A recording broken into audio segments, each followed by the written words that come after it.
Students جو ہیں وہ پریشان ہو رہے تھے آسٹریلیا کے الیکشن کی وجہ سے، اور جیسا کہ میں نے آج سے تقریباً کوئی 1-1.5 مہینہ پہلے پوسٹ کیا تھا آسٹریلیا کے الیکشن کے بارے میں، اور میں نے اپنی پریڈکشن بھی دی تھی، اور ایونچولی آج وہ پریڈکشن جو ہے وہ سم ایکسٹینٹ جو ہے وہ ٹرو ہوگی، اور لیبر پارٹی جو ہے آج 3 مئی کے الیکشن کے اندر ون کر گئی۔ تو اب دیکھنا یہ ہے کہ بہت سارے اسٹوڈینٹس کے لیے جو ہے اپرچونٹیز کے فلڈ کھلتے ہیں یا نہیں، اور ہمیں بہت سارے جو میسیجز بھی آئے اسی سلسلے میں۔ تو میں یہ کہنا چاہوں گا کہ ایٹ لیسٹ سم ٹائم جو ہے ڈیفینیٹلی ایک نئی گورنمنٹ کو اپنی نئی پریورٹیز کے ساتھ، جو کہ انہوں نے امیگریشن پالیسی سے ریلیٹڈ اپنی جو ہے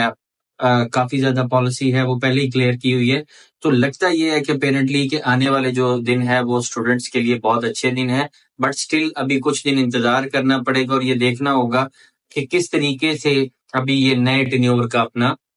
جو ہے لیبر پارٹی ہے وہ سٹارٹ کرتی ہے۔ اسٹے ٹیونڈ، ہماری ضرورت ہے، تو ہم سے رابطہ رکھیے گا۔ Thank you.